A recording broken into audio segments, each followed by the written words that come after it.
ಓಂ ಅಂತರ್ಯಾಮಿ ತು ಯಜ್ಞಾದೇರ್ವಿಷ್ಣುರಿಜ್ಯಾದಿನಾಂ ರಮಾ ಯಜ್ಞಾಭಿಮಾನಿ ಯಜ್ಞಾಖ್ಯೋ ವಾಯುರ್ಯಜ್ಞೆ ಪ್ರತಿಷ್ಠಿತಃ ವಿದ್ಯಾಕಾಮಸ್ತು ಗಿರಿಶಂ ದಾಂಪತ್ಯಾರ್ಥಮುಮಾಂ ಸತೀಂ ಯಥೇಶ್ವರಶ್ಚ ಜೀವಶ್ಚ ಸತ್ಯಭೇದೌ ಪರಸ್ಪರಂ ತೇನ ಸತ್ಯೇನ ಮಾಂ ದೇವಾಃ ತ್ರಾಯಂತು ಸಹ ಕೇಶವಾಃ. ಶ್ರೀ ಗುರುಭ್ಯೋ ನಮಃ. ಮಹಾಭಾರತ ಪ್ರವಚನ ಸರಣಿಯಲ್ಲಿ 1265ನೇಯ ಅನುಶಾಸನ ಪರ್ವದ 198ನೇಯ ಭಾಗವನ್ನು ಇವತ್ತು ನಾವು ನೋಡೋರಿದ್ದೇವೆ. ವಾವಿಲ್ಯ ರಾಮಸ್ವಾಮಿ ಶಾಸ್ತ್ರಿಗಳ ಪಾಠದಲ್ಲಿ 128ನೇ ಅಧ್ಯಾಯ ನಡೆದಿದೆ. ಅದರ 310ನೇ ಶ್ಲೋಕವನ್ನು ಇವತ್ತು ನೋಡಬೇಕಾಗಿದೆ. ಟಿ ಆರ್ ಕೃಷ್ಣಾಚಾರ್ಯ ಪಾಠದಲ್ಲಿ 237ನೇಯ ಶ್ಲೋಕ ಅಧ್ಯಾಯ, ವೈಷ್ಣವ ಪಾಠದಲ್ಲಿ 222ನೇ ಅಧ್ಯಾಯ. ಉತ್ತರ ಭಾರತದ ಪಾಠದಲ್ಲಿ ಈ ಭಾಗಗಳು ಕಂಡು ಬರೋದಿಲ್ಲ.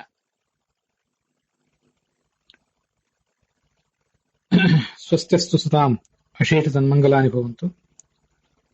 ಅಥ ಪೂರ್ವಗತಾಂ ಅನೋದ್ಯ ಅದ್ಯತನ ಕಥಾಂ ಪ್ರವಿಶಾಮಿ. ಗತೆ ದಿವಸೆ ಗಾವೋ ಲೋಕಸ್ಯ ಮಾತರಃ ಇತಿ ಯಾ ವಿಖ್ಯಾತ ಉಕ್ತಿಃ ಗೋವಿಷಯಿಣಿ. ಗವಾಂ ಮಹತ್ವಂ ಗೋದಾನೇನ ಲಭ್ಯಮಾನಂ ಫಲಂ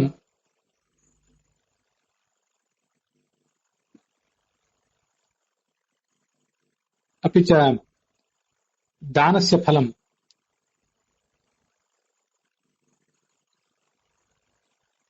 ಇತ್ಯೇತೆ ವಿಷಯಾಃ ಸಮವರ್ಣ್ಯಂತ.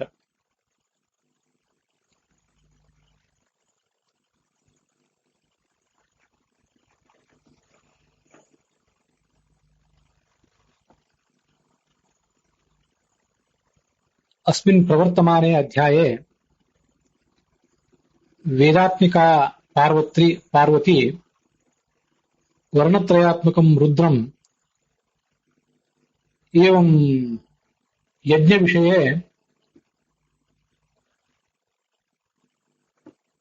जिज्ञासां प्रकटयन्ति व्यजिज्ञपत्. भगवन् देवदेवेश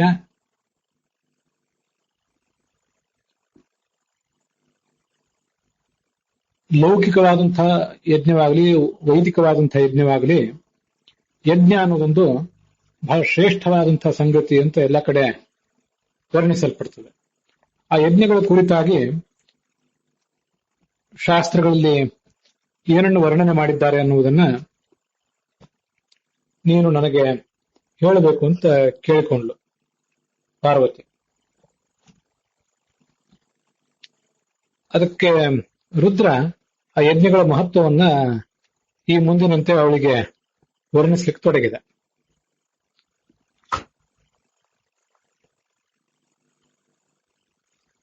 ದೇವತಾನಾಂ ತು ಪೂಜಾಯ ಯಜ್ಞೇಶ್ವೇವ ಸಮಾಹಿತ ಯಜ್ಞಾಃ ವೇದೇಶ್ವಧೀನಾಶ್ಚ ವೇದಾಃ ಬ್ರಾಹ್ಮಣ ಸಂಯುತಾಃ.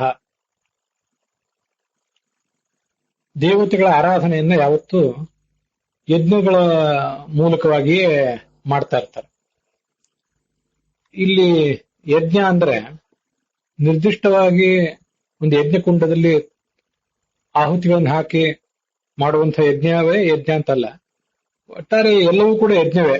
ಮನುಷ್ಯ ಮಾಡುವಂತಹ ಎಲ್ಲಾ ಚಟುವಟಿಕೆಗಳು ಅವು ಯಜ್ಞ ಅಂತಾನೆ ಕರೆಸ್ಕೋತವೆ.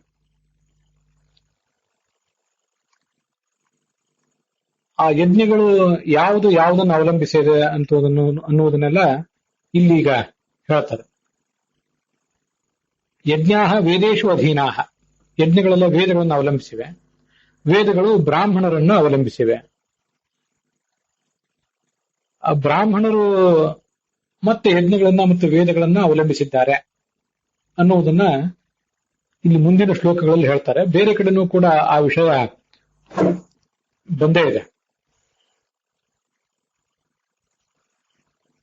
ಗೀತಾ ಪ್ರಸ್ಥಾನದಲ್ಲಿ ಆಚಾರ್ಯರು ಉದ್ಧರಿಸುವಂತಹ ಒಂದು ಶ್ಲೋಕ ಯಜ್ಞಗಳು, ವೇದಗಳು ಮತ್ತು ಬ್ರಾಹ್ಮಣರು ಅವರ ನಡುವೆ ಇರುವಂತಹ ಒಂದು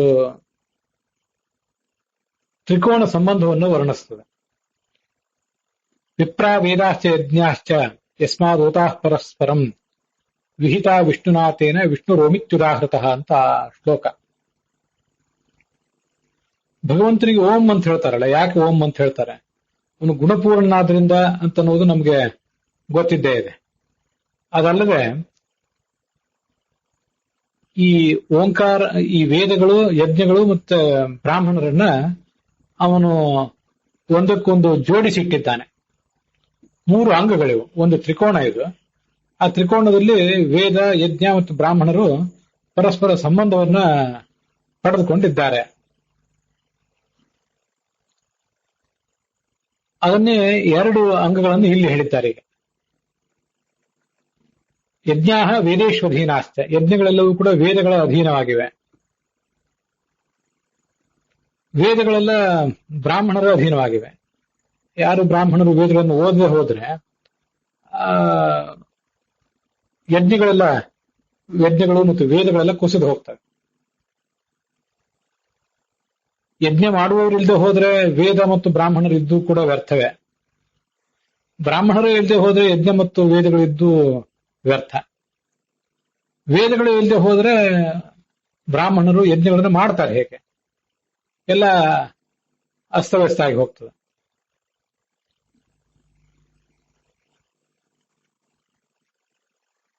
ಅದಕ್ಕಾಗಿ ವೇದ, ಯಜ್ಞ ಮತ್ತು ಬ್ರಾಹ್ಮಣರು ಈ 3 ಕೂಡ ಪರಸ್ಪರ ಸಂಬದ್ಧರಾಗಿದ್ದಾರೆ. ಅದಕ್ಕಾಗಿ ಭಗವಂತನನ್ನ ಈ 3 ಓತಪ್ರೋತವಾಗಿ ಹಿಡಿದಿಟ್ಟಿರುವುದರಿಂದ ಅವನಿಗೆ ಓಂ ಅಂತನೋ ಶಬ್ದವನ್ನ ಹೇಳಿದ್ದಾರೆ ಅಂತ.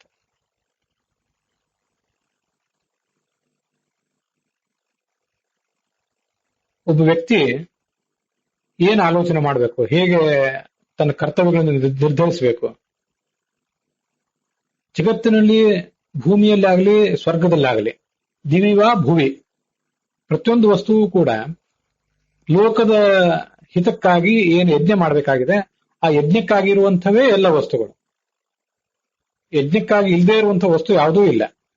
ಜಡವಿರಬಹುದು, ಚೇತನವಿರಬಹುದು, ಪ್ರತಿಯೊಂದು ಕೂಡ ಯಜ್ಞಕ್ಕಾಗಿ ಇರುವಂಥದ್ದು. ಚೇತನನಾದಂತಹ ವ್ಯಕ್ತಿಯೂ ಕೂಡ ಯಜ್ಞ ಮಾಡ್ಲಿಕ್ಕಾಗಿ ಇರುವುದು, ಯಾವ ವರ್ಣದವನೇ ಆಗಿರ್ಲಿ. ಅವರು ಪ್ರತಿಯೊಬ್ಬರು ಕೂಡ ಯಜ್ಞ ಮಾಡ್ಲಿಕ್ಕಾಗಿಯೇ ಸೃಷ್ಟರಾದವರು. ಛಾಂದೋಗ್ಯ ಉಪನಿಷತ್ತದನ್ನ ಪುರುಷೋವಾದ ಯಜ್ಞ, ಪುರುಷ ಯಜ್ಞ ಸ್ವರೂಪನೇ ಆಗಿದ್ದಾನೆ ಅಂತ ವರ್ಣನೆ ಮಾಡ್ತಾರೆ. ಮತ್ತೆ ವಿಷ್ಣು ಪೂಜಾರ್ಥ ಯಜ್ಞೋಹಂ ಇತ್ಯುಪಾಸನ ಮಾದರಾತ್ ಕುರ್ವೀತ ಪುರುಷೋ ನಿತ್ಯಂ ಅಂತ ಛಾಂದೋಗ್ಯ ಭಾಷ್ಯದಲ್ಲಿ ಹೇಳ್ತಾರೆ. ಭಗವಂತನ ಪೂಜೆಗಾಗಿರುವ ಯಜ್ಞ ನಾನು ಅಂತ ಸಾಧಕನಾದವನು ಯಾವತ್ತೂ ಕೂಡ ಆಲೋಚನೆ ಮಾಡಬೇಕು ಅಂತ ಅದರ ತಾತ್ಪರ್ಯ.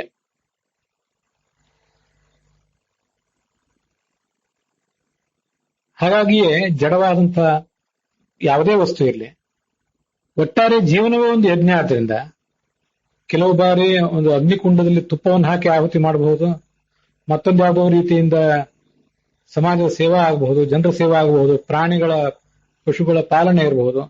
ಏನು ಕೆಲಸ ಮಾಡಿದ್ರು ಅದಕ್ಕೊಂದು ಯಜ್ಞ ಅಂತಾನೆ ಕರೀತಾರೆ. ಇದನ್ನ ಈ ಒಂದು ಅನುಸಂಧಾನವನ್ನ ಗಂಡ ಹೆಂಡಂದ್ರು ಇಬ್ಬರು ಕೂಡ ಇಟ್ಕೊಂಡಿರ್ಬೇಕು ಅಂತ ಹೇಳ್ತಾರೆ. ಸದಾರಹ ಸತತಂ ದ್ವಿಜಃ. ಅದಕ್ಕಾಗಿ ಇಲ್ಲಿ ಏನ್ ಯಜ್ಞ ಮಾಡ್ತಾನೆ ಆ ಯಜ್ಞದ ಫಲವನ್ನ ಮುಂದಿನ ಲೋಕದಲ್ಲಿ ಅನುಭವಿಸ್ತಾನೆ. ಬ್ರಾಹ್ಮಣೇಶ್ವಪಿ ತದ್ ಬ್ರಹ್ಮ ನಿತ್ಯಂ ದೇವಿ ಸಮಾಹಿತಂ.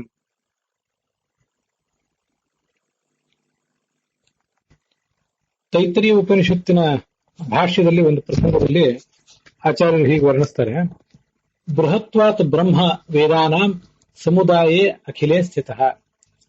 ಬ್ರಹ್ಮ ಅಂತ ಪರಮಾತ್ಮನನ್ನು ಕರೀತಾರಲ್ಲ, ಯಾಕೆಂದ್ರೆ ಅವನು ಬಹಳ ದೊಡ್ಡವನಾದ್ರಿಂದ ಎಲ್ಲಾ ವೇದಗಳಲ್ಲೂ ಕೂಡ ಅವನೇ ಪ್ರತಿಪಾದಿತನಾಗಿದ್ದಾನೆ. ತತ್ಸಂಬಂಧಾತ್ ವೇದರಾಶಿ ಬ್ರಹ್ಮಶಬ್ದೇನ ಕೀರ್ತಿತಃ. ಪರಮಾತ್ಮನ ಸಂಬಂಧ ಇರುವುದರಿಂದಲೇ ಈ ವೇದಗಳಿಗೂ ಕೂಡ ಬ್ರಹ್ಮ ಅಂತ ಕರೀತಾರೆ. ಕೆಲವು ಕಡೆ ಅದನ್ನು ಇನ್ನೂ ನಿರ್ದಿಷ್ಟವಾಗಿ ಶಬ್ದ ಬ್ರಹ್ಮ ಅಂತ ಹೇಳುವುದು ಇದೆ. ಬ್ರಹ್ಮ ಅಂದ್ರೆ ದೊಡ್ಡದು ಅಂತ ಅರ್ಥ. ಪರಮಾತ್ಮನು ದೊಡ್ಡವನು, ಆ ವೇದರಾಶಿಯು ಕೂಡ ದೊಡ್ಡದು. ಯಾವತ್ ಬ್ರಹ್ಮ ವಿಷ್ಟಿತಂ ತಾವತಿ ವಾಕ್ ಅಂತ ಘರ್ಮ ಸೂಕ್ತದಲ್ಲಿ ಒಂದು ಮಾತು ಕೂಡ ಕೇಳಿ ಬರ್ತದೆ. ಅನೇಕ ಬಾರಿ ಇದನ್ನ ಮಂಗಲಾಚರಣೆ ರೂಪದಲ್ಲಿ ನಾನು ಹೇಳ್ತಿರ್ತೀನಿ, ತಮ್ಮ ಗಮನಕ್ಕೆ ಅದೆಲ್ಲ ಬಂದಿರ್ತದೆ. ಯಾವತ್ ಬ್ರಹ್ಮ ವಿಷ್ಟಿತಂ, ಬ್ರಹ್ಮ ಎಲ್ಲೆಲ್ಲಿ ಇದೆಯೋ, ಪರಬ್ರಹ್ಮ ಯಾವ್ಯಾವ ಕಾಲದಲ್ಲಿ ಯಾವ್ಯಾವ ದೇಶದಲ್ಲಿ ಇದೆಯೋ, ತಾವತಿ ವಾಕ್, ಆ ಎಲ್ಲಾ ದೇಶದಲ್ಲೂ ಆ ಎಲ್ಲಾ ಕಾಲದಲ್ಲೂ ಕೂಡ ವಾಕ್ ಕೂಡ ಇದೆ. ವಾಕ್ ಅಂತಂದ್ರೆ ಈ ವೇದರಾಶಿಯು ಕೂಡ ಇದೆ ಅಂತ ಅರ್ಥ. ವೇದರಾಶಿ ಎಲ್ಲಿ ಇಲ್ಲ, ವೇದರಾಶಿ ಎಲ್ಲ ಕಡೆ ಇದೆ. ಪುಸ್ತಕಗಳು ಕೆಲವು ಕಡೆ ಇರಬಹುದು, ಕೆಲವೇ ಪ್ರದೇಶಗಳಲ್ಲಿ. ಎಲ್ಲ ಊರಲ್ಲಿಯೂ ಎಲ್ಲ ದೇಶಗಳಲ್ಲಿಯೂ ಪುಸ್ತಕಗಳು ಇಲ್ಲದೆ ಇರಬಹುದು. ಆದ್ರೆ ಆ ಶಬ್ದ ರಾಶಿ ಏನಿದೆ ಅದು ಎಲ್ಲ ಕಡೆ ಇದ್ದೇ ಇದೆ. ಹೀಗೆ ಬ್ರಹ್ಮ ಇರುವ ಎಲ್ಲ ದೇಶದಲ್ಲೂ ಎಲ್ಲ ಕಾಲದಲ್ಲಿಯೂ ಈ ವೇದ ರಾಶಿ ಎಂಬುದು ಇದ್ದೇ ಇದೆ. ಯಾವತ್ ಬ್ರಹ್ಮ ವಿಷ್ಟಿತಂ ತಾವತಿ ವಾಕ್ ಅಂತ ಹೇಳ್ತಾರೆ. ಅಲ್ಲಿ ವಾಕ್ ಅಂದ್ರೆ ವೇದ ರಾಶಿ ಅಂತ ಒಂದು ಅರ್ಥ ಮಾಡ್ಕೊಳ್ಬಹುದು. ಅದನ್ನು ಹೊರತುಪಡಿಸಿದ್ರೆ ಈ ವಾಗಭಿಮಾನಿನಿಯಾದಂತಹ ಲಕ್ಷ್ಮೀದೇವಿ ಅಂತಲೂ ಕೂಡ ಅರ್ಥ ಮಾಡಬಹುದು. ಯಾವತ್ ಬ್ರಹ್ಮ ವಿಷ್ಟಿತಂ, ಪರಮಾತ್ಮ ಯಾವ ದೇಶದಲ್ಲಿ ಯಾವ ಕಾಲದಲ್ಲೆಲ್ಲ ವ್ಯಾಪ್ತನಾಗಿದ್ದಾನೋ, ತಾವತಿ ವಾಕ್, ಆ ಎಲ್ಲ ಪ್ರದೇಶದಲ್ಲಿಯೂ ಆ ಎಲ್ಲ ಕಾಲದಲ್ಲಿಯೂ ಲಕ್ಷ್ಮೀದೇವಿ ಕೂಡ ಇದ್ದಾಳೆ. ವೇದಾಭಿಮಾನಿ ಅಂತ ಲಕ್ಷ್ಮೀದೇವಿ ಕೂಡ ಇದ್ದಾಳೆ ಅಂತ ಅದರ ತಾತ್ಪರ್ಯ. ದೇಶತಃ ಕಾಲತಶ್ಚೈವ ಸಮಾ ಪ್ರಕೃತಿ ಈಶ್ವರೇ ಅಂತ ಬ್ರಹ್ಮಸೂತ್ರ ಭಾಷ್ಯದಲ್ಲಿ. ಸಮನಾಚ ಅಸೃತ್ಯುಪಕ್ರಮಾತ್ ಅದೋಷಾತ್ ಅಂತ ಸೂತ್ರ ಇದ್ದಿರಬೇಕು. ಸೂತ್ರವನ್ನು ಸ್ವಲ್ಪ ಅಸ್ತವ್ಯಸ್ತವಾಗಿ ಹೇಳಿರ್ಬೋದು ನಾನು. ದೇಶತಃ ಕಾಲತಃ ಪರಮಾತ್ಮನಿಗೆ ಸಮಾನವಾದವಳು ಈ ವೇದಾಭಿಮಾನಿಯ ಅಂತ ಲಕ್ಷ್ಮೀದೇವಿ. ಅದಕ್ಕಾಗಿ ಪರಮಾತ್ಮ ಬ್ರಹ್ಮ, ಇವಳು ಕೂಡ ಬ್ರಹ್ಮವೇ. ವೇದರಾಶಿಗೆ ಬ್ರಹ್ಮ ಅಂತ ಕರೀತಾರೆ. ಇಷ್ಟನ್ನ ಅರ್ಥ ಯಾಕೆ ಹೇಳಿದೆ ಅಂದ್ರೆ, ಬ್ರಾಹ್ಮಣೇಶಪಿ ತದ್ ಬ್ರಹ್ಮ ನಿತ್ಯಂ ದೇವಿ ಸಮಾಹಿತಂ ಅಂತ ಬಂತಲ್ಲ. ಬ್ರಾಹ್ಮಣರಲ್ಲಿ ಈ ಬ್ರಹ್ಮ ಅಂದ್ರೆ ಪರಬ್ರಹ್ಮ ಇದೆ, ಈ ಬ್ರಹ್ಮನು ನಿತ್ಯನೂ ಸನ್ನಿಹಿತನಾಗಿದ್ದಾನೆ ಅನ್ನೋ ಅರ್ಥವನ್ನು ಅಲ್ಲಿ ಹೇಳಿದ್ದಾರೆ. ಆ ಅರ್ಥ ಅಲ್ಲಂತಲ್ಲ, ಬ್ರಾಹ್ಮಣರಲ್ಲಿ ವೇದಗಳಿವೆ ಯಾವತ್ತೂ ಕೂಡ. ಯಜ್ಞ ವೇದವನ್ನು ಅವಲಂಬಿಸಿದೆ, ವೇದ ಬ್ರಾಹ್ಮಣರನ್ನು ಅವಲಂಬಿಸಿದೆ ಅಂತೆಲ್ಲ ಬಂತಲ್ಲ. ಅಲ್ಲಿ ಹಿಂದಿನ ಒಂದು ಶ್ಲೋಕಗಳು ಬಂತು, ನೀವು ಈಗಾಗಲೇ ನೋಡಿದ್ದೇವೆ ಅದನ್ನು. ಅದರ ಒಂದು ಮುಂದುವರಿದ ಭಾಗವೇ ಇಲ್ಲಿದೆ. ಯಜ್ಞ ವೇದವನ್ನು ಅವಲಂಬಿಸಿದೆ, ವೇದ ಬ್ರಾಹ್ಮಣರನ್ನು ಅವಲಂಬಿಸಿದೆ. ವೇದಾಹ ಬ್ರಾಹ್ಮಣ ಸಂಯುತಾಹ ಅಂಥದೇ ಒಂದು ಇನ್ನೊಂದು ಹೇಳಿಕೆ ಅಷ್ಟೇ.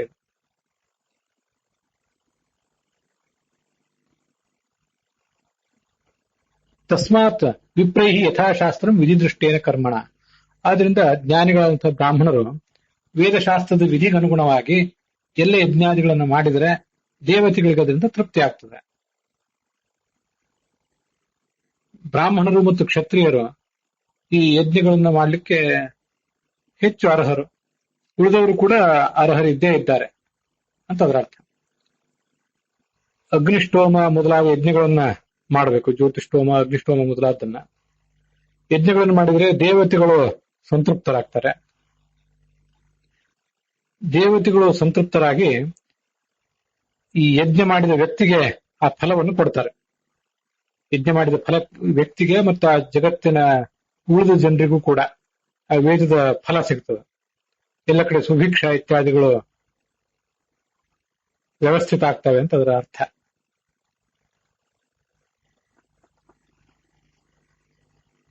ಈ ಎರಡೂ ಲೋಕಗಳ ಸಮೃದ್ಧಿ, ಭೂಲೋಕ ಮತ್ತು ಸ್ವರ್ಗಲೋಕ, ಇವೆರಡೂ ಲೋಕಗಳ ಸಮೃದ್ಧಿಯೂ ಕೂಡ ಯಜ್ಞದಿಂದ ಆಗ್ತದೆ ಅಂತ ಅನ್ನೋದು ಕಂಡು ಬರ್ತದೆ. ಉಭಯೋರ್ ಲೋಕಯೋಹೋ ಭೂತಿ ದೇವಿ ಯಜ್ಞೈ ಪ್ರದರ್ಶ್ಯತೆ. ಇದನ್ನು ಭಗವದ್ಗೀತಾದಲ್ಲಿ ಹೇಳಿದ್ದಾರೆ. ದೇವಾನ್ ಭಾವಯತಾನೇನ ತೇ ದೇವಾ ಭಾವಯಂತುವಹ. ನೀವು ಯಜ್ಞದ ಮೂಲಕ ದೇವತೆಗಳನ್ನು ಆರಾಧಿಸಿರಿ, ಅವರು ಭೂಲೋಕಕ್ಕೆ ಬೇಕಾದ ಸಂಪತ್ತನ್ನು ಕೊಟ್ಟು ಈ ಭೂಲೋಕವನ್ನ ಸಮೃದ್ಧವನ್ನಾಗಿಡ್ಲಿ. ಯಾಗ ಮಾಡುವವನು ಸ್ವರ್ಗಕ್ಕೆ ಹೋಗಿ ದೇವತೆಗಳ ಜೊತೆಗೆ ಸುಖವನ್ನು ಅನುಭವಿಸ್ತಾನೆ. ಯಜ್ಞಕ್ಕೆ ಸಮಾನವಾದಂತಹ ವಿಧಿ ಬೇರೆ ಯಾವುದೂ ಇಲ್ಲ. ಎಲ್ಲ ಧರ್ಮಗಳು ಕೂಡ ಈ ಯಜ್ಞದಲ್ಲಿ ಸೇರಿವೆ. ಲೌಕಿಕೀಂ ಅಪರಾಂ ಶೃಣು, ಲೌಕಿಕವಾದಂತಹ ಮತ್ತೊಂದು ಯಜ್ಞವೂ ಇದೆ. ಅದೇನು ಅಂದ್ರೆ ದೇವ ಸತ್ಕಾರ ಉದ್ದೇಶ್ಯ ಕ್ರಿಯತೆ ಲೌಕಿಕೋತ್ಸವ. ಕ್ರಿಯತೆ ಲೌಕಿಕೋತ್ಸವ ಅಂತಿದೆ. ಅದು ಪಾಠ ಕ್ರಿಯತೆ ಏಕವಚನ ಇದೆ, ಆದ್ರಿಂದ ಲೌಕಿಕೋತ್ಸವ ಅಂತ ಆಗ್ಬೇಕಾಗಿತ್ತು. ಲೌಕಿಕೋತ್ಸವಾಹ ಅಂತ ತಪ್ಪಾಗಿದೆ. ವಾ ಅನ್ನುವ ದೀರ್ಘ ಅಲ್ಲಿ ಇರಬಾರ್ದು. ಲೌಕಿಕೋತ್ಸವಾಹ ಅಂದ್ರೆ ಬಹುವಚನ ಆಗ್ತದೆ. ಆ ಬಹುವಚನಕ್ಕೆ ಅನುಸಾರವಾಗಿ ಕ್ರಿಯಂತೆ ಅಂತ ಇರ್ಬೇಕಾಗ್ತದೆ. ಆ ಕ್ರಿಯಂತೆ ಅಂತ ಇಲ್ಲ ಈ ಪಾಠಗಳಲ್ಲಿ ಎಲ್ಲೂ ಕೂಡ, ಕ್ರಿಯತೆ ಅಂತಾನೆ ಇದೆ. ಆದ್ರಿಂದಾಗಿ ವಾವಿಳ್ಯ ರಾಮಸ್ವಾಮಿ ಶಾಸ್ತ್ರಿ ಪಾಠ ಮತ್ತು ಟಿ ಆರ್ ಕೃಷ್ಣಾಚಾರ್ಯರ ಪಾಠಕ್ಕನುಸಾರವಾಗಿ ಕ್ರಿಯತೆ ಲೌಕಿಕೋತ್ಸವ ಅಂತ ಅದನ್ನ ತಿದ್ದುಕೊಳ್ಳುವುದು ಉಚಿತ. ಇಲ್ಲದಿದ್ರೆ ಅದು ವ್ಯಾಕರಣದ ದೃಷ್ಟಿಯಿಂದ ತಪ್ಪಾಗ್ತದೆ. ಲೌಕಿಕ ವ್ಯಾಕರಣದ ನಿಯಮಗಳನ್ನ ಮಹಾಭಾರತಕಾರರು ಮೀರಬಾರದು ಅಂತ ಏನೂ ಇಲ್ಲ. ಆದ್ರೆ ಬೇರೆ ಪಾಠಗಳಲ್ಲಿ ಸರಿಯಾದ ಪಾಠವೇ ಇರುವಾಗ ಇಲ್ಲಿ ಮಾತ್ರ, ಈ ಪಾಠದಲ್ಲಿ ಮಾತ್ರ ಇರುವುದು ಈ ತರ ಇರುವುದೇನಿದೆ, ಇದು ಅನೇಕ ಬಾರಿ ಇದರಲ್ಲಿ ತಪ್ಪುಗಳನ್ನು ನಾವು ಕಂಡಿರುವುದರಿಂದ ಇಲ್ಲಿಯೂ ಕೂಡ ತಪ್ಪು ಅಂತ ನಾವು ಊಹಿಸಬೇಕಾಗ್ತದೆ. ಇಲ್ಲಿರುವ ತಪ್ಪನ್ನ ಸಮರ್ಥಿಸ್ಕೋಬೇಕಾಗಿಲ್ಲ ನಾವು. ಲೌಕಿಕವಾದ ಉತ್ಸವಗಳನ್ನು ಮಾಡ್ತಾರೆ, ಅಂದ್ರೆ ಜಾತ್ರೆ ಮೊದಲಾದವುಗಳನ್ನು ಮಾಡ್ತಾರೆ. ದೇವಾಲಯಗಳನ್ನ ಚೆನ್ನಾಗಿ ಅಲಂಕರಿಸಿ ನೈವೇದ್ಯ ಇತ್ಯಾದಿಗಳನ್ನು ಮಾಡಿ ಅವರಿಗೆ ಮಹಾಫಲ ಪಡ್ಕೊಳ್ಳಿಕ್ಕೆ ಅವಕಾಶ ಆಗ್ತದೆ. ಗಂಧಮಾಲ್ಯಗಳು ಧೂಪ ದೀಪಾದಿಗಳಿಂದ ಅರ್ಚನೆ ಮಾಡಬೇಕು, ಆ ದೇವತೆಗಳನ್ನ ಸ್ತುತಿಸಬೇಕು. ನೃತ್ಯ, ವಾದ್ಯ, ಗೀತ ಇತ್ಯಾದಿಗಳ ಮೂಲಕ ಕೂಡ ಭಗವಂತನನ್ನ ಆರಾಧಿಸಬೇಕು. ಇದು ಗೊತ್ತಿದೆ ನಮ್ಗೆಲ್ಲರಿಗೂ ಕೂಡ. ಅನೇಕ ಬಾರಿ ಅಷ್ಟಾವಧಾನ ಸೇವಾ ಅಂತ ಒಂದು ಮಾಡ್ತಿರ್ತಾರೆ.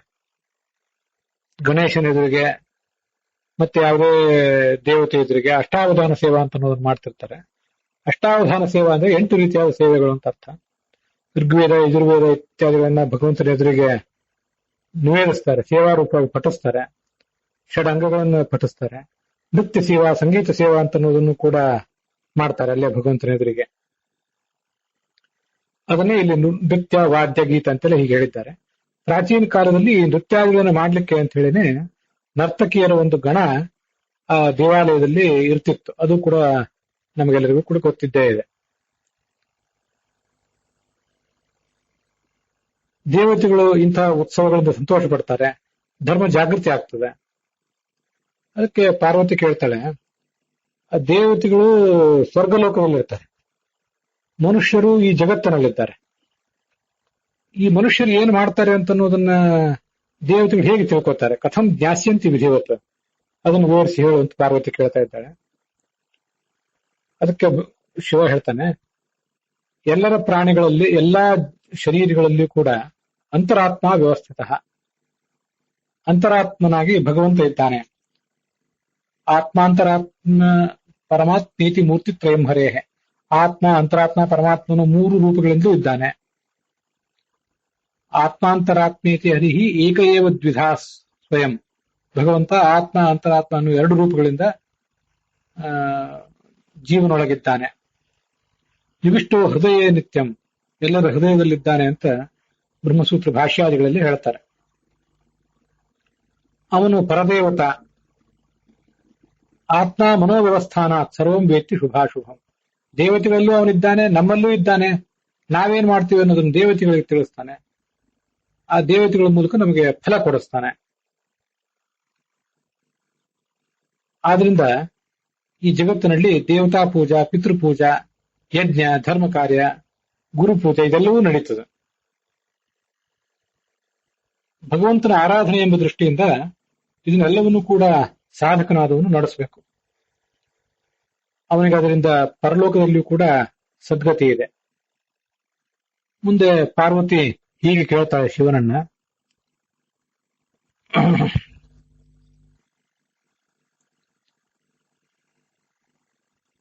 ಇದು ಶ್ರಾದ್ದದ ಕುರಿತಾದಂತಹ ಒಂದು ಅಧ್ಯಾಯ. ಇಲ್ಲಿ 128ನೇ ಅಧ್ಯಾಯ ವಾವಿಳ್ಯ ರಾಮಸ್ವಾಮಿ ಶಾಸ್ತ್ರಿಗಳ ಪಾಠದ್ದು ಮುಕ್ತಾಯ ಕಂಡು 129ನೇ ಅಧ್ಯಾಯ ಪ್ರಾರಂಭ ಆಗ್ತದೆ.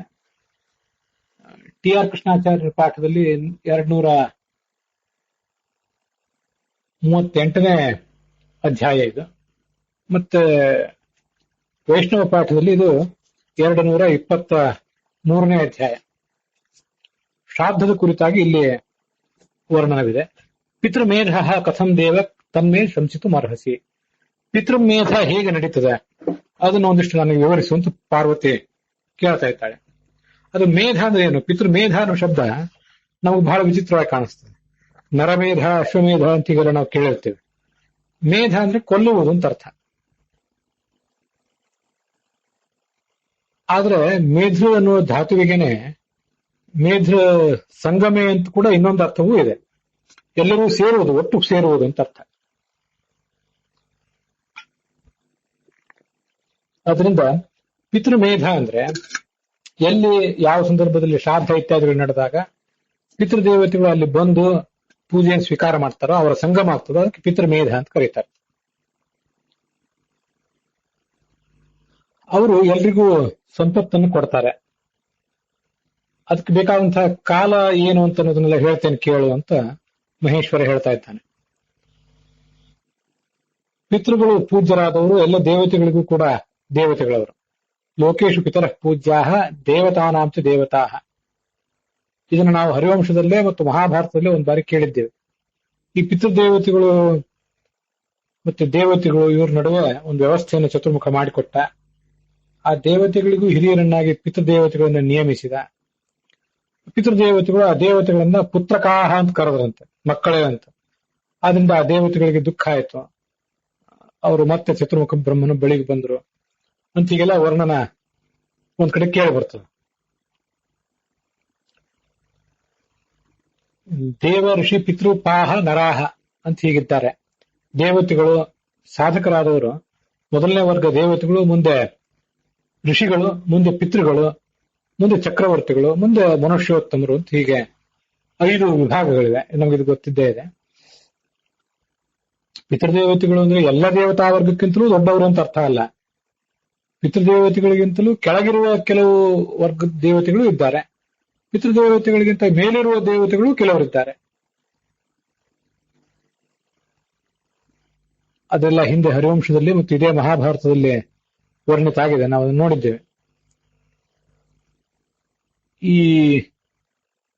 ಪಿತೃದೇವತೆಗಳು ಯಾವಾಗ ನಮ್ಮ ಕುರಿತಾದಂತಹ ಶ್ರಾದ್ದ ಮೊದಲಾದುದು ನಡೀತದೆ ಅಂತ ಆಲೋಚನೆ ಮಾಡ್ತಾ ಇರ್ತಾರಂತೆ.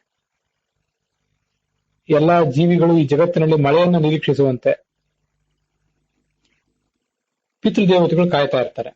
ಕುರುಕ್ಷೇತ್ರ, ಗಯಾ, ಗಂಗಾ, ಸರಸ್ವತಿ, ಪ್ರಭಾಸ ಮೊದಲಾದ ಕ್ಷೇತ್ರಗಳು, ಇಲ್ಲೆಲ್ಲ ಶ್ರಾದ್ದಾದಿಗಳನ್ನು ಮಾಡಬಹುದು. ಇದನ್ನ ನಾವು ಗಮನಿಸಬೇಕು. ಶ್ರಾದ್ದವನ್ನ ಮನೆಯಲ್ಲೇ ಮಾಡಬೇಕು, ಅದೇ ಅತ್ಯಂತ ಶ್ರೇಷ್ಠ ಅಂತೆಲ್ಲ ನಮ್ಮ ಕಡೆ ಕೇಳಿ ಬರ್ತಿರ್ತದೆ. ಅಲ್ಲ ಅಂತಲ್ಲ, ಮನೆಯಲ್ಲಿ ಮಾಡೋದು ಶ್ರೇಷ್ಠವೇ. ಆದ್ರೆ ಕದಾಚಿತ್ ಕೆಲವು ಕ್ಷೇತ್ರಗಳಲ್ಲಿ ಕೂಡ ಮಾಡಬಹುದು. ಕ್ಷೇತ್ರಗಳಿಗೆ ಪ್ರಯಾಣ ಮಾಡಿದಾಗ ಗಂಗಾ ನದಿ, ಯಮುನಾ ನದಿ ಮೊದಲಾದ ತೀರಗಳಲ್ಲಿ ಕ್ಷೇತ್ರ ವಿಧಿಯನ್ನು ಮಾಡಿ ಶ್ರಾದ್ದ ಮಾಡುವುದಿದೆ. ಅದಲ್ಲದೆ ಇದನ್ನ ನಾವು ಗಮನಿಸಬೇಕು. ತೀರ್ಥ ಕ್ಷೇತ್ರಗಳು, ಪುಣ್ಯ ನದಿಗಳು, ನಿರ್ಜನವಾದ ವನಗಳು, ನದಿ ತೀರ, ಅಲ್ಲಿಯೂ ಕೂಡ ಶ್ರಾದ್ದ ಇತ್ಯಾದಿಗಳನ್ನು ಮಾಡಬಹುದು. ಮತ್ತೆ ಅದರ ಕಾಲ ಯಾವುದು, ಶ್ರಾದ್ದಕ್ಕೆ ಬೇಕಾದಂತಹ ಕಾಲ ಯಾವುದು ಅದನ್ನು ಹೇಳ್ತಾರೆ. ಮಾಘ ಪ್ರೋಷ್ಠಪದವು ಮಾಸವು. ಮಾಘ ಮಾಸ, ಭಾದ್ರಪದ ಮಾಸ ಇವೆಲ್ಲ ಶ್ರಾದ್ದ ಕರ್ಮಕ್ಕೆ ಬಹಳ ಶ್ರೇಷ್ಠವಾದದ್ದು. ಶುಕ್ಲ ಪಕ್ಷಕ್ಕಿಂತ ಕೃಷ್ಣ ಪಕ್ಷ ಶ್ರೇಷ್ಠವಾದದ್ದು. ಅಮಾವಾಸ್ಯೆ, ತ್ರಯೋದಶಿ, ನವಮಿ ಮತ್ತೆ ಪ್ರತಿಪತ್ ಅಂದ್ರೆ ಪಾಡ್ಯ, ಅಲ್ಲಿ ಮಾಡಿದ ಶ್ರಾದ್ದದಿಂದ ಪಿತೃದೇವತೆಗಳಿಗೆ ಬಹಳ ಸಂತೋಷ ಆಗ್ತದೆ. ತೀರಾ ಪ್ರಾತಃ ಕಾಲದಲ್ಲಿ ಶ್ರಾದ್ದ ಆಗಬಾರ್ದು. ಶುಕ್ಲ ಪಕ್ಷದಲ್ಲಿ ಮತ್ತು ರಾತ್ರಿ ಹೊತ್ತಿನಲ್ಲಿ ಶ್ರಾದ್ದ ಮಾಡಬಾರ್ದು. ರಾತ್ರಿ ಜನ್ಮದಿದ್ದೇಶು ವಾ ಯುಗ್ಮೇಶು ಅಹತ್ಸು ಚ ಶ್ರಾದ್ದಂ. ಮರಣ ಕಾಲದಿಂದ ಆರಂಭಿಸಿ ಯಾವತ್ತು ಮರಣಿಸಿರ್ತಾನೆ ಆವತ್ತಿಂದ ಮುಂದೆ ಸಮಸಂಖ್ಯೆಯ ದಿನಗಳಲ್ಲಿ ಶ್ರಾದ್ದ ಮಾಡಬಾರದು ಅಂತ ಇವೆಲ್ಲ ನಿಯಮಗಳಿವೆ. ಇವೆಲ್ಲ ಯಾವುದು ಎಲ್ಲವೂ ಕೂಡ ಕಾಮ್ಯ ಶ್ರಾದ್ದಕ್ಕೆ ಸಂಬಂಧಪಟ್ಟದ್ದು, ಕಾಲಶ್ರಾದ್ದಕ್ಕೆ ಸಂಬಂಧಪಟ್ಟದ್ದು ಅಲ್ಲ ಅನ್ನುವ ವ್ಯಾಖ್ಯಾನವನ್ನು ಕೂಡ ಅನೇಕ ಕಡೆ ನಾವು ನೋಡ್ತೇವೆ. ಕಾಮ್ಯ ಶ್ರಾದ್ದ ಅಂದ್ರೆ ಕೆಲವು ಬಾರಿ ದೊಡ್ಡ ಪ್ರಮಾಣದ ಸಂಪತ್ತು ಪ್ರಾಪ್ತವಾದಾಗ ಜ್ಞಾನಿಗಳಾದಂತಹ ಬ್ರಾಹ್ಮಣರ ಮನೆಗೆ ಬಂದಾಗ ಕಾಲಪ್ರಾಪ್ತವಾದ ಶ್ರಾದ್ದ ಇಲ್ಲದೆ ಹೋದ್ರೂ ಕೂಡ, ಮೃತರಾದ ತಂದೆ ತಾಯಂದಿರ ದಿನ ಇತ್ಯಾದಿಗಳು ಅವತ್ತಿಲ್ಲದೆ ಹೋದ್ರೂ ಕೂಡ ಆವಾಗ ಶ್ರಾದ್ದವನ್ನು ಮಾಡುವುದೊಂದು ಕಂಡು ಬಂದಿದೆ. ಆಗ ಅದಕ್ಕೆ ಕಾಮ್ಯ ಶ್ರಾದ್ದ ಅಂತ ಕರೀತಾರೆ. ಕಾಲಶ್ರಾದ್ದಕ್ಕೆ ಈ ಯಾವ ಮಾಸ, ಪಕ್ಷ ಇತ್ಯಾದಿ ಯಾವುದನ್ನು ಗಮನಿಸಬೇಕಾಗಿಲ್ಲ. ಮೃತರಾದ ತಂದೆ ತಾಯಂದಿರು ಯಾವ ದಿವಸ ಮರಣಿಸಿದ್ದಾರೆ ಆ ದಿವಸವೇ ಶ್ರಾದ್ದ ಮಾಡಬೇಕಾದ್ದು ಮುಖ್ಯ. ಯಸ್ಮಿನ್ ವಾ ಬ್ರಾಹ್ಮಣಂ ಪಾತ್ರಂ ಪಶ್ಯೇತ್ ಕಾಲಶ್ಚ ಸಸ್ಮೃತಃ. ಬ್ರಾಹ್ಮಣನೊಬ್ಬರು, ಜ್ಞಾನಿಯಾದ ಬ್ರಾಹ್ಮಣ ಒಬ್ಬ ಮನೆಗೆ ಬಂದ್ರೆ ಅವಾಗಲೂ ಕೂಡ ಶ್ರಾದ್ದ ಮಾಡಬೇಕು. ಶ್ರಾದ್ದಸ್ಯ ಬ್ರಾಹ್ಮಣ ಕಾಲ ಅಂತ ಹೇಳಿ ಯಕ್ಷ ಪ್ರಶ್ನದಲ್ಲಿ ಕೂಡ ಇದ್ರ ಬಗ್ಗೆ ಬಂದಿದೆ. ಪಂಕ್ತಿಯಲ್ಲಿ ಕೂತ್ಕೊಳ್ಳಿಕ್ಕೆ ಯಾವ ಬ್ರಾಹ್ಮಣರು ಅಯೋಗ್ಯರು ಅಂತವ್ರನ್ನ ಕೂಡಿಸಬಾರದು. ಪಂಕ್ತಿ ಪಾವನರಾದಂತಹ ಶುದ್ಧರಾದಂತಹ ವ್ಯಕ್ತಿಗಳನ್ನೇ ಆ ಶ್ರಾದ್ದಕ್ಕೆ ಕರೆಯಬೇಕು. ಭೋಜಯೇದ್ಯದಿ ಪಾಪಿಷ್ಠಾನ್ ಶ್ರಾದ್ದೇಶು ನರಕಂ ಪ್ರಜಯತ್. ಶ್ರಾದ್ದದಲ್ಲಿ ನೀಚರಾದಂಥವರನ್ನ ಊಟಕ್ಕೆ ಕೂಡಿಸಿದ್ರೆ ಯಜಮಾನ ನರಕಕ್ಕೆ ಹೋಗ್ತಾನೆ.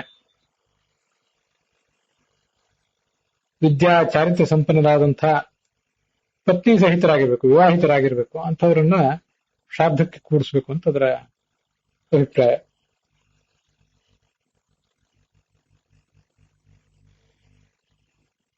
ಹಿಂದಿನ ದಿವಸವೇ ಅವರನ್ನು ಹೋಗಿ ಕರೀಬೇಕು. ಆಮೇಲೆ ವಿಧಿಪೂರ್ವಕವಾಗಿ ಶ್ರಾದ್ದವನ್ನ ಪ್ರಾರಂಭಿಸಬೇಕು. ಶ್ರಾದ್ದದಲ್ಲಿ ಬಹಳ ಮುಖ್ಯವಾದ 3 ಅಂದ್ರೆ ಮಗಳ ಮಗ. ಯಾವ ವ್ಯಕ್ತಿಯ ಗತಿಸಿದ ವ್ಯಕ್ತಿಯ ಶ್ರಾದ್ದ ಇರ್ತದಲ್ಲ, ಆ ವ್ಯಕ್ತಿಯ ಮಗಳ ಮಗ ಬಂದ್ರೆ ಆ ಶ್ರಾದ್ದಕ್ಕೊಂದು ವೈಶಿಷ್ಟ್ಯ. ಕುತಪ ಕಾಲ ಅಂತೂ ಬೇಕೇ ಬೇಕು. ಮಧ್ಯಾಹ್ನ 11:30 ನಂತರ, 11 ಗಂಟೆ ನಂತರ ಮಾಡುವಂತ ಶ್ರಾದ್ದವೇ ಶ್ರೇಷ್ಠ. ತಿಲ ಅಂದ್ರೆ ಎಳ್ಳು, ಅವಂತೂ ಬೇಕೇ ಬೇಕು. ಹೀಗೆ 3 ಶ್ರಾದ್ದೇ ಪವಿತ್ರಾಣಿ. ಇವು 3 ಶ್ರಾದ್ದದಲ್ಲಿ ಬಹಳ ಪವಿತ್ರವಾದದ್ದು.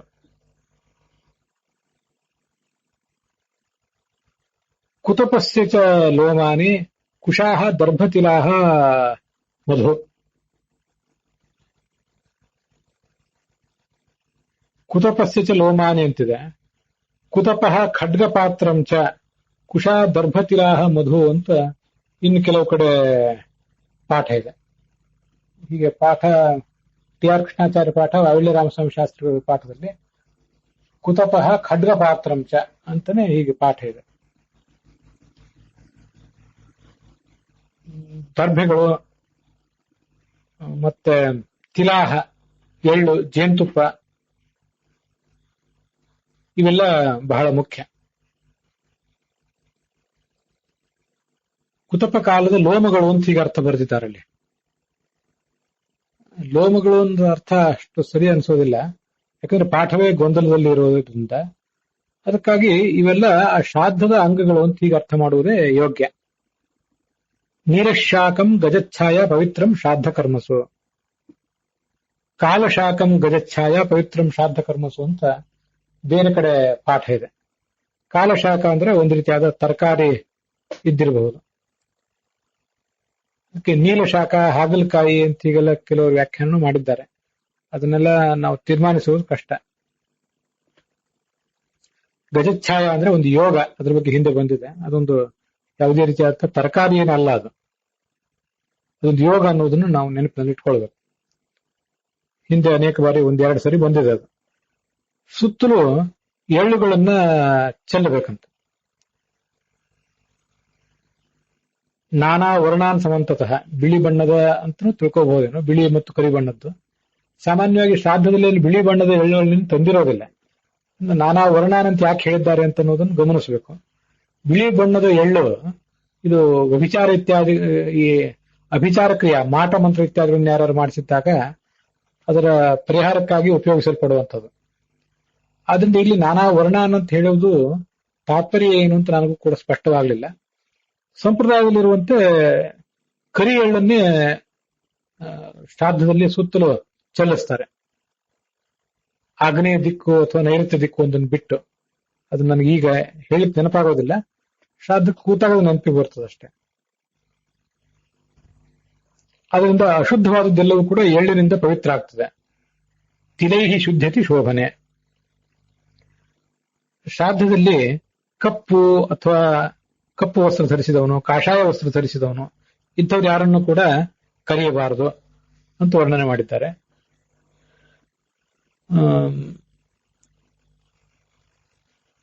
ಅಂದ್ರೆ ಸನ್ಯಾಸಿ ಮೊದಲಾದವರನ್ನ ಭೋಜನಕ್ಕೆ ಕರಿಬಾರದು.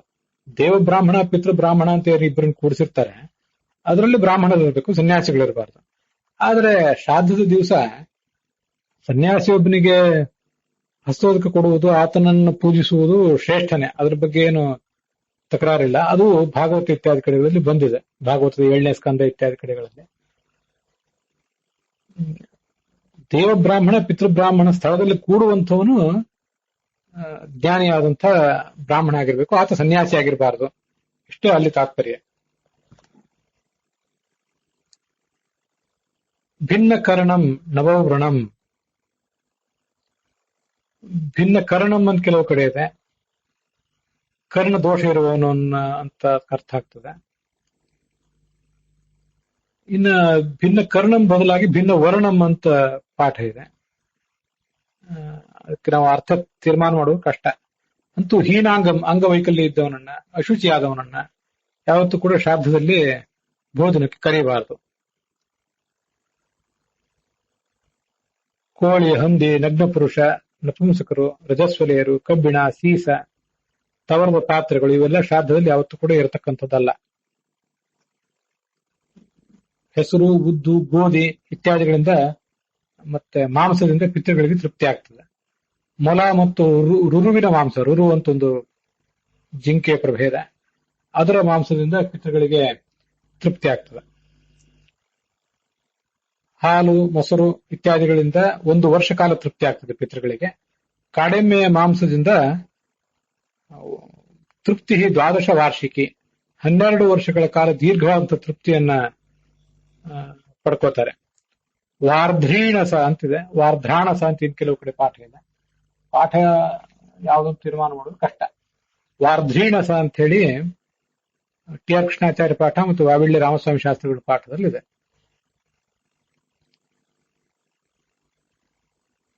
ಖಡ್ಗ ಮಾಂಸ, ಖಡ್ಗ ಮೃಗದ ಮಾಂಸವನ್ನ ಅಲ್ಲಿ ಬಳಸಿದ್ರೆ ಅನಂತ ಕಾಲದ ತೃಪ್ತಿ ಈ ಪಿತೃದೇವತೆಗಳಿಗೆ. ಪಾಯಸ, ಎಳ್ಳು, ಜೇನುತುಪ್ಪ ಇವೆಲ್ಲ ಕೂಡ ಖಡ್ಗ ಮೃಗದ ಮಾಂಸಕ್ಕೆ ಸಮಾನವಾದದ್ದು. ಪಾಯಸಂ ಸತಿಲಂ ಕ್ಷೌದ್ರಂ. ದೊಡ್ಡ ಮೀನು, ಛಾಗೋವಾ ಸರ್ವಲೋಹಿತ, ಕೆಂಬಣ್ಣದ ಆಡು, ಕಾಲಶಾಖ ಇವೆಲ್ಲವೂ ಕೂಡ ಶ್ರಾದ್ದಕ್ಕೆ ಬಹಳ ಉಪಯುಕ್ತ ಆಗುವಂತಹ ಕೆಲವು ವಸ್ತುಗಳು ಶ್ರಾದ್ದದ ಅಡಿಗೆಗೆ. ಅಪೂಪ ಅಂದ್ರೆ ಅಪ್ಪ, ಅನಾರಸ, ಘೃತ ಸಹಿತವಾದಂತಹ ಆಹಾರ, ಮಾಂಸ ಸಹಿತವಾದ ಆಹಾರ ಇತ್ಯಾದಿಗಳನ್ನು ಬ್ರಾಹ್ಮಣರಿಗೆ ಬಡಿಸಬೇಕು.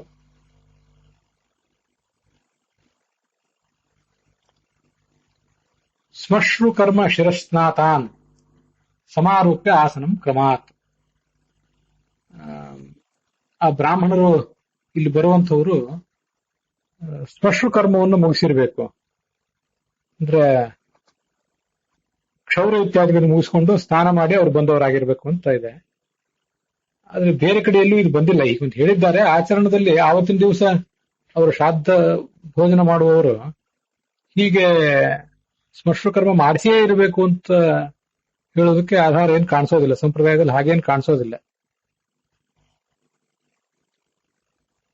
ಯಜಮಾನರಾದವರು ಕೆಲವು ಬಾರಿ ಕ್ಷೌರ ಮಾಡಿಕೊಂಡು ಕೂಡೋದನ್ನು ಕೆಲವು ಸಂಪ್ರದಾಯಗಳಲ್ಲಿ ಕೇಳಿದ್ದೇನೆ. ಅಂತೂ ಹೀಗೂ ಒಂದು ವಿಧಾನ ಇದೆ ಅಂತ ಅನ್ನೋದನ್ನು ನಾವು ಗಮನಿಸಬೇಕಷ್ಟೆ. ದೇವ ಬ್ರಾಹ್ಮಣರ ಮತ್ತು ಪಿತೃ ಬ್ರಾಹ್ಮಣರ ಅರ್ಚನಾ ನಾವು ಕೇಳಿರ್ತೀವಿ ಶ್ರಾದ್ದದಲ್ಲಿ, ಅವರನ್ನು ಪೂಜಿಸಬೇಕು. ಮತ್ತೆ ಪಿಂಡ ಪ್ರದಾನಕ್ಕೆ ಅವರ ಅನುಮತಿ ತಗೊಂಡು ಮುಂದೆ ಪಿಂಡ ಪ್ರದಾನ ಮಾಡಬೇಕು.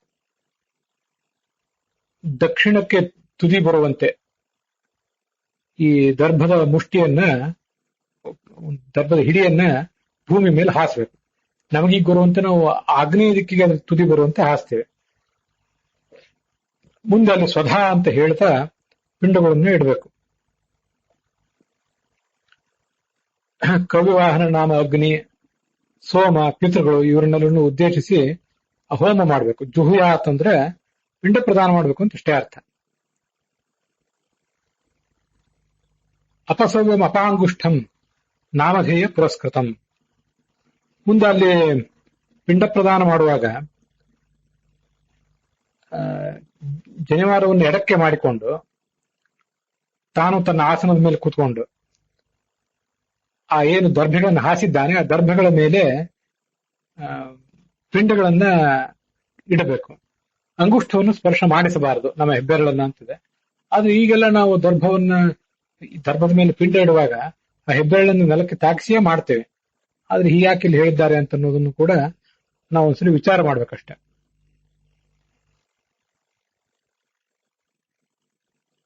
ಪಿಂಡಂ ಅಂಗುಷ್ಠೇನ ನ ಸ್ಪೃಶೇದಿತ್ಯರ್ಥ ಅಂತ ಲಕ್ಷಾಲಂಕಾರದಲ್ಲಿದೆ. ಅಂಗುಷ್ಠವನ್ನು ಸ್ಪರ್ಶ ಮಾಡಿಸದೆ ಅಂತ ಅಲ್ಲಿ ಅನುವಾದ ಮಾಡಿದ್ದಾರೆ. ಅದನ್ನು ಗಮನಿಸಿ. ಪಿಂಡಕ್ಕೆ ಅಂಗುಷ್ಠದ ಹೆಬ್ಬೆರಳಿನ ಸ್ಪರ್ಶ ಆಗಬಾರದು. ಪಿಂಡವನ್ನ ಕೈಯಿಂದ ಕಟ್ಟಿದ್ದಾದ್ಮೇಲೆ ಆ ಪಿಂಡವನ್ನ ಅಂಗೈಯಲ್ಲಿ ಹಿಡ್ಕೊಂಡು ಹೆಬ್ಬೆರಳನ್ನ ಆ ಪಿಂಡ ಪ್ರದಾನ ಮಾಡುವ ಜಾಗಕ್ಕೆ ಮುಟ್ಟಿಸಿ ಅಲ್ಲಿ ಶ್ರಾದ್ದ ಮಾಡ್ತಾರೆ. ಅದು ಲಕ್ಷಾಲಂಕಾರದಲ್ಲಿ ಏನು ವರ್ಣನ ಇದೆ ಅದಕ್ಕೆ ಹೊಂದುತ್ತದೆ. ಪಿಂಡಂ ಅಂಗುಷ್ಠೇನ ಅಸ್ಪೃಶೆ, ಪಿಂಡಕ್ಕೆ ಹೆಬ್ಬೆರಳು ತಾಕಬಾರದು ಅಂತ ಅನುವಾದ ಮಾಡಿದವರು ಅಂಗುಷ್ಠವನ್ನು ಸ್ಪರ್ಶ ಮಾಡಿಸದೆ ಅಂತ ಇಷ್ಟೇ ಬರೆದಿದ್ದಾರೆ. ಯಾವ್ದಕ್ಕೆ ಸ್ಪರ್ಶ ಮಾಡಿಸದೆ? ನೆಲಕ್ಕೆ ಮುಟ್ಟಿಸದೆ ಅಂತ ಅರ್ಥನೋ ಪಿಂಡಕ್ಕೆ ಮುಟ್ಟಿಸದೆ ಅಂತ ಅರ್ಥನೋ ಅದರಲ್ಲಿ ಸ್ಪಷ್ಟ ಇಲ್ಲ. ಲಕ್ಷಾಲಂಕಾರವನ್ನು ನಂಬಬೇಕು ಬಿಡ್ಬೇಕು ಅನ್ನೋದು ಬೇರೆ ವಿಷಯ. ಅನೇಕ ಕಡೆ ಲಕ್ಷಾಲಂಕಾರ ಗೊಂದಲದಲ್ಲೇ ನಮ್ಮನ್ನು ಕೆಡವುತ್ತದೆ. ಆದ್ರೆ ಇಲ್ಲಿ ಅನುವಾದ ಲಕ್ಷಾಲಂಕಾರಕ್ಕೆ ಅನುಸಾರವಾಗಿಯೂ ಕೂಡ ಇಲ್ಲ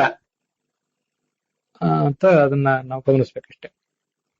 ಹೀಗೆ ಪಿಂಡ ಪ್ರದಾನ ಮಾಡಿದ್ರೆ ಅದು ಪಿತೃಗಳಿಗೆ ಅಕ್ಷಯ ತೃಪ್ತಿ, ಆ ಬ್ರಾಹ್ಮಣನಿಗೆ ಭೋಜನ ಇತ್ಯಾದಿಗಳನ್ನು ಮಾಡಿಸಿ ದಕ್ಷಿಣೆ ಮತ್ತೆ ಸಸಂಭಾರಂ ಅವರ ಮನೆಗೆ ಬೇಕಾದಂತಹ ಸಾಮಾನುಗಳನ್ನೆಲ್ಲ ಕೊಟ್ಟು ಅವರನ್ನು ಕಳಿಸ್ಬೇಕು. ಪೈತೃಕಂ ಬ್ರಾಹ್ಮಣಾನ್ ಪ್ರತಿ ತತ್ಸರ್ವ ಅಖಿಲಂ ಕುರ್ಯಾತ್ ವೈಶ್ವದೇವಸ್ಯ ಪೂರ್ವಕಂ. ವೈಶ್ವದೇವ ಮಾಡಿ ಮುಂದೆ ಪಿಂಡ ಪ್ರದಾನ ಇತ್ಯಾದಿಗಳನ್ನು ಮಾಡಬೇಕು. ಪಿಂಡ ಪ್ರದಾನ ಮಾಡ್ಲಿಕ್ಕಾಗಿ ಬಳಸುವಂತಹ ಅನ್ನ ಏನಿದೆ ಅನ್ನಕ್ಕೆ ವೈಶ್ವದೇವ ಮಾಡಿರ್ತಾರೆ, ಅದು ನಮಗೆ ಗೊತ್ತಿದ್ದೇ ಇದೆ. ವ್ಯರ್ಥವಾದ ಮಾತುಗಳನ್ನು ಆಡಬಾರದು, ಕಣ್ಣೀರು ಹಾಕಬಾರದು ಯಾವುದೇ ಕಾರಣಕ್ಕಾಗಿ. ಹೀಗೆ ಶ್ರಾದ್ದವನ್ನ ಮಾಡಬೇಕು. ಈ ಶ್ರಾದ್ದ ಮಾಡಿದ್ರೆ ಪಿಂಡವನ್ನು ಏನ್ ಮಾಡ್ಬೇಕು? ಇದು ಕೂಡ ಹಿಂದೆ ಬಂದಿದೆ ಕೆಲವು ಸಂಗತಿಗಳು ಇದರಲ್ಲಿ. ಪಿಂಡವನ್ನು ಬ್ರಾಹ್ಮಣನಾದವನು ತಿನ್ನಬಹುದು, ಅಗ್ನಿಯಲ್ಲಿ ಹಾಕಬಹುದು, ಅಥವಾ ಆಡು ಗೋವು ಇತ್ಯಾದಿಗಳಿಗೆ ಅದನ್ನು ತಿನ್ನಿಸಬಹುದು, ನೀರಲ್ಲಿ ಹಾಕಬಹುದು. ಮಧ್ಯಮ ಪಿಂಡವನ್ನ ಆ ಪತ್ನಿ ತಿನ್ನಬಹುದು ಅಂತ ಹೇಳಿದ್ದಾರೆ. ಹಿಂದೆ ಕೂಡ ಇದು ಬಂದಿತ್ತು. ಆ ಪತ್ನಿಯಾದವಳು, ಯಜಮಾನನ ಪತ್ನಿಯಾದವಳು ಮಧ್ಯಮ ಪಿಂಡವನ್ನು ತಿಂದ್ರೆ ಅವಳಿಗೆ ಶ್ರೇಷ್ಠ ಸಂತಾನ ಪ್ರಾಪ್ತ ಆಗ್ತದೆ ಅಂತ ಹೇಳ್ತಾರೆ.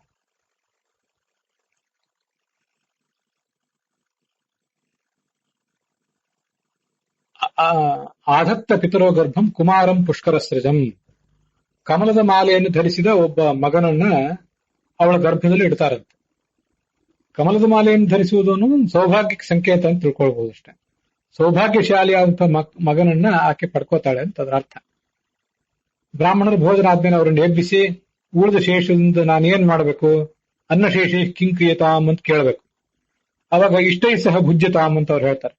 ನಿನ್ನ ಬಂಧು ಬಾಂಧವರ ಸಮೇತ ಊಟ ಮಾಡು ಅಂತ ಹೇಳ್ತಾರೆ. ಅದಾದ್ಮೇಲೆ ತಾನು ತನ್ನೆಲ್ಲವರನ್ನು ಕರೆದುಕೊಂಡು ಅವ್ರ ಜೊತೆ ಸೇರಿ ಭೋಜನ ಮಾಡಬೇಕು. ಇದರಿಂದ ಶ್ರಾದ್ದ ಮಾಡುವವರಿಗೆ ಮತ್ತೆ ಪಿತೃಗಳಿಗೂ ಕೂಡ ಮಹಾಫಲ ಇದೆ, ಪಿತೃಗಳಿಗೆ ತೃಪ್ತಿ ಇದೆ. ಯಾರಿಗಾದ್ರೂ ಅನುಕೂಲ ಇದ್ರೂ ಪ್ರತಿನಿತ್ಯವೂ ಶ್ರಾದ್ದ ಮಾಡಬಹುದು. ಅಹನ್ಯಹಾನಿ ಅಂದ್ರೆ ಪ್ರತಿನಿತ್ಯ ಅಂತಲ್ಲ, ಮೇಲಿನ ಮೇಲೆ ಅಂತ ಅರ್ಥ. ಹೀಗೆ ಹಾಗೆ ಹೇಳೋದು ಅರ್ಥ ಹೇಳೋದು ಒಳ್ಳೆಯದು. ಅಹನ್ಯಹಾನಿ ಅನ್ನೋದಕ್ಕೆ ಪ್ರತಿನಿತ್ಯವೂ ಅಂತ ಅರ್ಥ ಬರ್ತದ ಹೌದು. ಆದ್ರೆ ಷಣ್ಣವತು ಶ್ರಾದ್ದಗಳು ಅಂತ ಹೇಳಿ ವೈಧೃತಿ ವ್ಯತಿಪಾತ ಮೊದಲಾದ ಯೋಗಗಳಿದ್ದಾಗ ಶ್ರಾದ್ದವನ್ನು ಮಾಡುವುದನ್ನು ವರ್ಣನೆ ಮಾಡ್ತಾರೆ. ಪ್ರತಿನಿತ್ಯ ಶ್ರಾದ್ದ ಮಾಡಬಹುದು ಅಂತ ಹೇಳುವ ವರ್ಣನೆ ಪ್ರತಿನಿತ್ಯ ಅಂತ ಅನ್ನೋದು ಅಷ್ಟು ಸರಿಯಲ್ಲ. ಮೇಲಿಂದ ಮೇಲೆ ಅನುಕೂಲ ಇದ್ದಾಗೆಲ್ಲ ಅಂತ ಅದರ ಅರ್ಥ. ತಿಂಗಳಿಗೊಮ್ಮೆ ಮಾಡಬಹುದು, ವರ್ಷಕ್ಕೊಮ್ಮೆ ಮಾಡಬಹುದು. ವರ್ಷಕ್ಕೆ 2 ಬಾರಿ ಸಂವತ್ಸರ ದ್ವಿಹಿ, ಒಂದು ಕಾಲ ಶ್ರಾದ್ದ, ಒಂದು ಪಕ್ಷ ಶ್ರಾದ್ದ, ಭಾದ್ರಪದ ಕೃಷ್ಣ ಪಕ್ಷದಲ್ಲಿ. ಚತುರ್ವಾಪಿ 4 ಬಾರಿ ಕೂಡ ಮಾಡಬಹುದು. ಮನುಷ್ಯನಿಗೆ ಅದರಿಂದ ದೀರ್ಘಾಯುಷ್ಯ, ಸಂತಾನ, ಆಳು ಕಾಳು ಎಲ್ಲವನ್ನೂ ಕೂಡ ಪಡ್ಕೋತಾನೆ, ಸ್ವರ್ಗಕ್ಕೆ ಹೋಗ್ತಾನೆ, ಪಿತೃಗಳು ಕೂಡ ಸಂತೃಪ್ತರಾಗ್ತಾರೆ. ಹೀಗೆ ಜ್ಞಾನಿಗಳು ಈ ಶ್ರಾದ್ದ ಕರ್ಮವನ್ನ ಪ್ರಶಂಸೆ ಮಾಡ್ತಾರೆ. ಅತ್ಯಂತ ಶ್ರೇಷ್ಠ ಇದು ಅಂತ.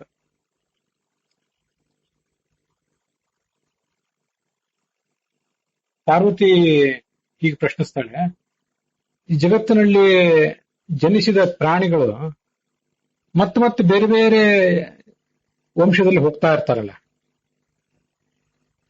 ಬೇರೆ ಬೇರೆ ಯೋನಿಗಳಲ್ಲಿ. ಈಗ ಮನುಷ್ಯರಾಗಿದ್ದವರು ಮತ್ತೊಂದು ಪ್ರಾಣಿಯಾಗಿ ಹುಟ್ಟಬಹುದು, ಪ್ರಾಣಿಗಳಾಗಿದ್ದವರು ಮನುಷ್ಯರಾಗಿ, ಮನುಷ್ಯರಾಗಿದ್ದವರು ಮತ್ತೆ ಮನುಷ್ಯರೇ ಆಗಬಹುದು.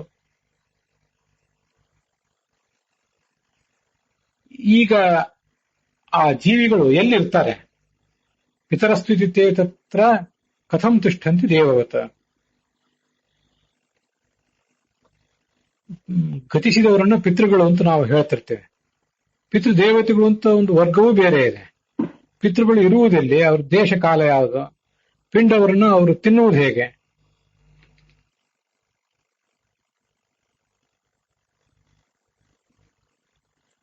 ಮೃತರಿಗೆ ಅನ್ನವನ್ನು ಕೊಟ್ರೆ ಅದು ಅವ್ರಿಗೆ ಸಂತೋಷ ಆಗೋದು ಹೇಗೆ? ಇದಕ್ಕೆಲ್ಲ ನನಗೆ ಉತ್ತರಗಳನ್ನು ನೀನು ಕೊಡಬೇಕು ಅಂತ ಕೇಳ್ತಾ ಇದ್ದಾಳೆ. ಆಗ ಪಾರ್ವತಿ ದೇವಿ ಇಂಥ ಒಂದು ವಿಶಿಷ್ಟವಾದ ಪ್ರಶ್ನೆಯನ್ನು ಮಾಡಿದಾಗ,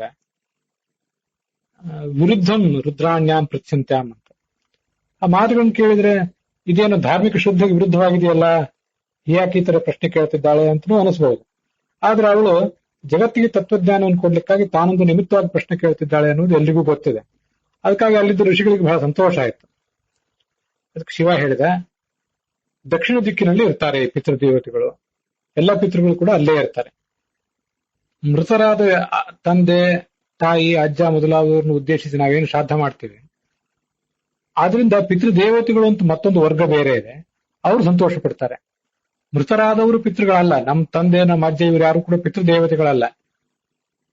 ತೇನ ತುಷ್ಯಂತಿ ಪಿತರಃ ನ ಪ್ರೇತಾಹ ಪಿತರ ಸ್ಮೃತಃ. ಪ್ರೇತಾಹ ಅಂದ್ರೆ ಶರೀರ ಬಿಟ್ಟು ಹೋದವರೆಲ್ಲ ಪಿತೃದೇವತೆಗಳಲ್ಲ, ಪಿತೃದೇವತೆಗಳು ಅಂತ ಒಂದು ವರ್ಗವೇ ಬೇರೆ ಇದೆ. ವಾಸ್ತವಿಕವಾಗಿ ಅದು ಅವ್ರದೇ ಆರಾಧನೆ. ದೇವತೆಗಳು ಉತ್ತರ ದಿಕ್ಕಿನಲ್ಲಿದ್ದು ಉತ್ತರ ಮತ್ತು ಪೂರ್ವ ಅಂತ ಎರಡು ತಿಳ್ಕೋಬಹುದು ನಾವು. ಮನುಷ್ಯ ಮಾಡಿದ ಆರಾಧನೆಯನ್ನು ಸ್ವೀಕಾರ ಮಾಡ್ತಾರೆ. ಹಾಗೆ ಪಿತೃದೇವತೆಗಳು ದಕ್ಷಿಣ ದಿಕ್ಕಿನಲ್ಲಿದ್ದು ಈ ಆರಾಧನೆಯನ್ನು ಸ್ವೀಕಾರ ಮಾಡ್ತಾರೆ. ಪಾರ್ವತಿಯ ಪ್ರಶ್ನೆಗಳಿಗೆ ಅವನು ಸೂಕ್ಷ್ಮವಾಗಿ ಉತ್ತರ ಕೊಟ್ಟ. ನಾವು ಕೊಟ್ಟ ಆಹುತಿ ಪಿಂಡ ಪ್ರದಾನ ಮೊದಲಾದ ನಮ್ಮ ತಂದೆ ನಮ್ಮ ಅಜ್ಜಂದ್ರಿಗೆ ಸೇರುವುದಲ್ಲ, ದೇವತೆಗಳಿಗೆ ಹೋಗಿ ಸಲ್ಲುತ್ತದದು. ಹವ್ಯ ಅನ್ನುವುದು ದೇವತೆಗಳ ಆರಾಧನೆ, ಕವ್ಯ ಅನ್ನುವುದು ಪಿತೃದೇವತೆಗಳ ಆರಾಧನೆ. ಅಪಸವ್ಯಂ ಅಮಂಗಲೈಹಿ ಕವ್ಯಂ ಚಾಪಿ ವಿಧೀಯತೆ. ಈ ಪಿಂಡ ಪ್ರದಾನ ಕಾಲದಲ್ಲಿ ತರ್ಪಣ ಕೊಡುವಾಗ, ಪಿಂಡ ಪ್ರದಾನ ಮಾಡುವಾಗ ಎಲ್ಲ ಕಡೆ ನಾವು ಜನಿವಾರವನ್ನು ಎಡಕ್ಕೆ ಮಾಡಿಕೊಂಡು ಅಮಂಗಲ್ಯೈಹಿ, ಆಗ ಅಲ್ಲಿ ಯಾವ ವಸ್ತುಗಳನ್ನು ಮುಟ್ಟಿರ್ತೀವಿ ಅವೆಲ್ಲವೂ ಕೂಡ ಒಂದು ರೀತಿಯಿಂದ ಅಮಂಗಲ ಅಂತ ಕರ್ಸ್ಕೊತದೆ. ಅದನ್ನ ಬೇರೆ ಪ್ರಸಂಗದಲ್ಲಿ ಮುಟ್ಟಬಾರದು ಅಂತ ಹೇಳ್ತಾರೆ, ನಮಗಿದು ಗೊತ್ತಿದೆ. ಪಿತೃದೇವತೆಗಳನ್ನ ದೇವತೆಗಳು, ಅಸುರರು, ಗಂಧರ್ವರು ಎಲ್ಲರೂ ಗೌರವಿಸ್ತಾರೆ. ಪಿತೃದೇವತೆಗಳ ಆರಾಧನೆ ಇಲ್ಲದೇನೆ ವಿವಾಹ, ಉಪನಯನ ಇತ್ಯಾದಿಗಳನ್ನು ಕೂಡ ಮಾಡಬಾರದು. ಇಲ್ಲಿ ಅದು ಬಂದಿಲ್ಲ, ನಾನು ಸುಮ್ಮನೆ ಹೇಳ್ತಿದ್ದೇನೆ. ಅದಕ್ಕಾಗಿ ಅಲ್ಲಿಯೂ ಕೂಡ ನಾಂದಿ, ಶ್ರಾದ್ದ ಇತ್ಯಾದಿ ರೂಪದಿಂದ ಪಿತೃಗಳ ಪೂಜಾ ಮಾಡ್ತಿರ್ತಾರೆ. ಹಾಗೆ ಸರಿಯಾಗಿ ಮಾಡದೆ ಹೋದ್ರೆ, ಪಿತೃಗಳ ಆರಾಧನೆ ಇಲ್ಲದೇನೆ ಯಾವುದೇ ಮಹಾಕಾರ್ಯ, ಪುಣ್ಯ ಕಾರ್ಯ ಮಾಡ್ತೀನಿ ಅಂತ ಹೋದ್ರೆ ಆಗ ರಾಕ್ಷಸರು, ಪಿಶಾಚಿಗಳು ಅದನ್ನು ಸ್ವೀಕರಿಸಿ ಬಿಡ್ತಾರೆ. ಆದ್ರಿಂದ ಕವ್ಯ ಕ್ರಿಯೆಗಳಿಗೆ ಮನುಷ್ಯ ಬಹಳ ಪ್ರಾಧಾನ್ಯ ಕೊಡಬೇಕು. ಕರ್ಮಕ್ಷೇತ್ರಂ ಹಿ ಮಾನುಷ್ಯಂ. ಮನುಷ್ಯನ ಒಂದು ದೇಹ ಏನಿದೆಯಲ್ಲ, ಇದು ಕರ್ಮದ ಕ್ಷೇತ್ರ ಇದು. ಆದ್ರಿಂದ ಕರ್ಮ ಮಾಡ್ಲಿಕ್ಕೆ ಯಾವತ್ತೂ ಕೂಡ ಹಿಂಜರಿಬಾರದು. ನತ್ತದ ಅನ್ಯತ್ರ ವಿದ್ಯತೆ. ಬೇರೆ ಯಾವುದೇ ಶರೀರದಲ್ಲಿ ಕರ್ಮವನ್ನು ಮಾಡ್ಲಿಕ್ಕೆ ಸಾಧ್ಯ ಆಗೋದಿಲ್ಲ. ಈ ಕವ್ಯದ ಪ್ರಧಾನದಿಂದಲೇ ಸಂತತಿ ಮುಂದೆ ನಡೀತದೆ, ಸಂಪತ್ತಾಗ್ತದೆ. ಇದೊಂದು ಶ್ರೇಷ್ಠವಾದಂತಹ ವಿಷಯವನ್ನು ನಿನಗೆ ವರ್ಣನೆ ಮಾಡಿದ್ದೀನಿ ಅಂತ ಇದ್ದಾನೆ ಶಿವ. ಅಲ್ಲಿಗೆ ವಾವಿಳ್ಯ ರಾಮಸ್ವಾಮಿ ಶಾಸ್ತ್ರಿಗಳ ಪಾಠದಲ್ಲಿ 129ನೇ ಅಧ್ಯಾಯದ 52ನೇ ಶ್ಲೋಕ, ಟಿ ಆರ್ ಕೃಷ್ಣಾಚಾರ್ಯರ ಪಾಠದಲ್ಲಿ 238ನೇ ಅಧ್ಯಾಯ, ಮತ್ತೆ ವೈಷ್ಣವ ಪಾಠದಲ್ಲಿ 223ನೇ ಅಧ್ಯಾಯ ಇವಿಷ್ಟು ಸಮಾಪ್ತವಾಗಿವೆ. ಇವತ್ತಿನ ಈ ಭಾಗವು ಕೂಡ ಇಲ್ಲಿಗೆ ಸಮಾಪ್ತವಾಗಿದೆ.